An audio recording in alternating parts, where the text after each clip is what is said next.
tanghali sa inyo guys, mga sisi dyan. Ngayon, magluto pala ako ng tanghalian para sa mga amo guys. Ito yung niluluto ko. Luto tayo ng karnero. So, magmamadali tayo guys kasi mag alas 12 na ng tanghali. Baka darating na yung amo. Lulog natin ito karnero. Ito lang siya. Mahal pa naman kung dito ba. Yung karnero, lagi,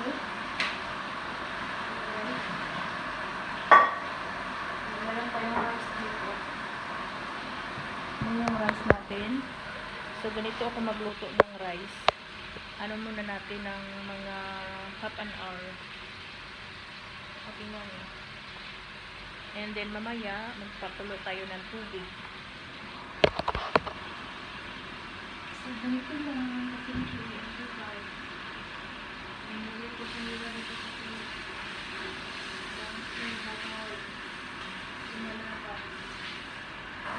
Tapos yung guys na ang dami ko na nag-isip sa buhay ko. Nakala ko ay tapos na yung pag-success ko. Pagkakaba.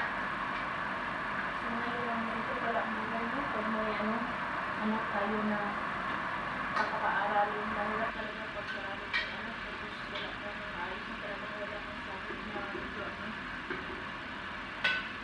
Kasi wala ka talaga mag-best ka sa anak mo mag-aaral. Alam mo guys, kinakabahan talaga ako kasi yung anak ko nagpa-intulong na ng kolehiyo. So, kailangan ng tuition kasi hindi siya nakapasok sa public na school. So, yan. Lagyan natin ng mga spices.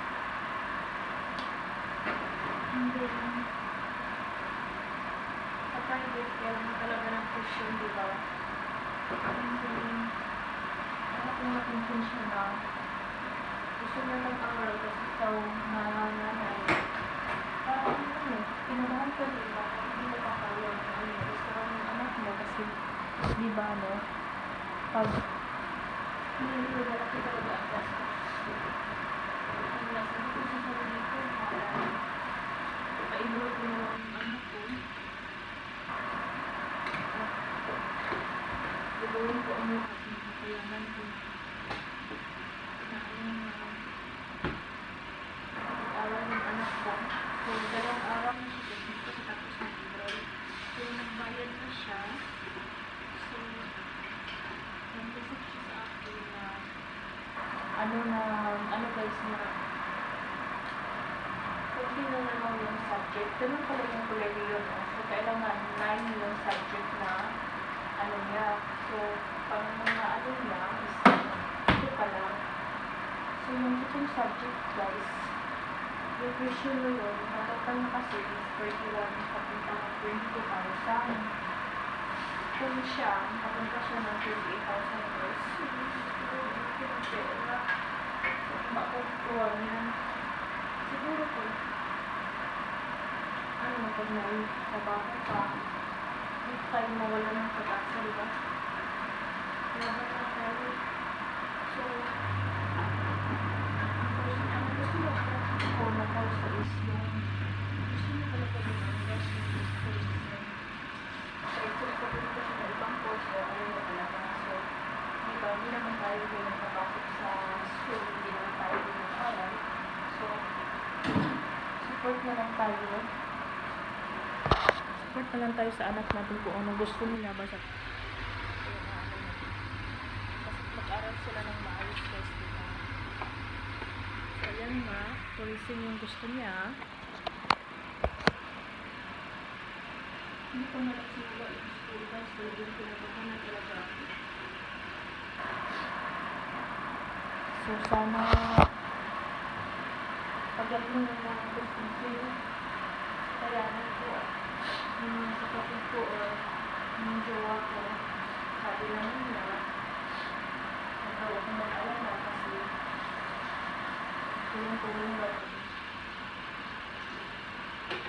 Lalo mo guys na pauwi ako, pauwi ako paano na lang yung portion na nakakita yung kailangan.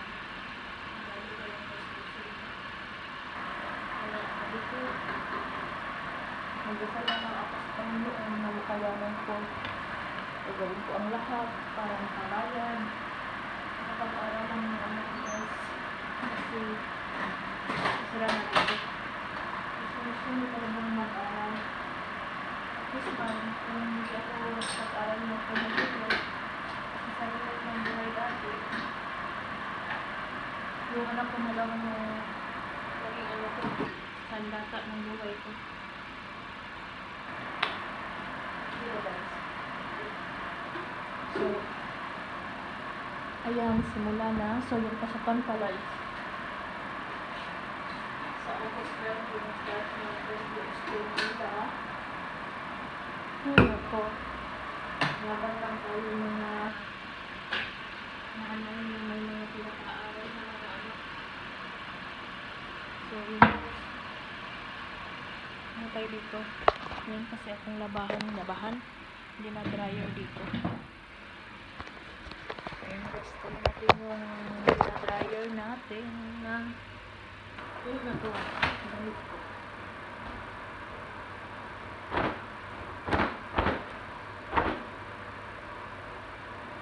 Ito ang buhay ko dito sa college. Salamat pala sa mga nanonood guys sa video ko. Alam mo, kahit wala akong gusto sa videos ko, natutuwa ako kasi nalibing ako. Konti-unti naman siyang umuusog ngayon. May $14 na naman. May $14 na ako. 14. Kaya na way to buy na tutor na yun. Hindi lang gusto yung na sa 8 months, $14 pa yung naipon ko. Gusto yun. Okay lang. Hindi ko naman siya inisip na kaagad-agad nagkapera ako dito. Sa akin lang. Malay natin. Mas kaabot din tayo ng $100 sa 3 taon, diba? Taga-tsaga lang hanggat meron din tayong pag-memories dito. And then, malay natin, ibigay ng Panginoon na nakatawa ako ng $100 sa 3 taon sa hindi ko inaisip. Nag-upload lang ako ng mga videos, diba guys? Hindi naman tayo yung viral sa YouTube guys. Ano guys?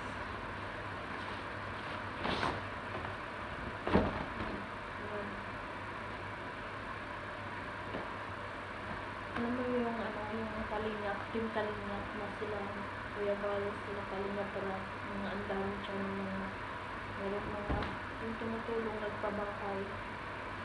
May mga scholars, swerte naman yung tulungan nila kasi tumutulong talaga sila hanggang sa dulo. Baka support, financial, paaral, mga bata, yung sila Joy, ang daming mga ka-Indians. Tapos, doon ako nakikilig sa kanila guys, yung ang pagod ko dito, tapos ginagawa ng mga labdin-labdin, kahit pagod ako, nanonood ako, nawala ako. So, ito na guys, tapos na tayo dito. Ito ang luto natin guys. So, hanggang dito na lang muna ako guys. Salamat sa inyo. Charot. Salamat sa mga nanonood. Tapos na. Nangigis pa dito. So, ayan yung niluto ko. So, iiwan natin yun. And thank you for watching.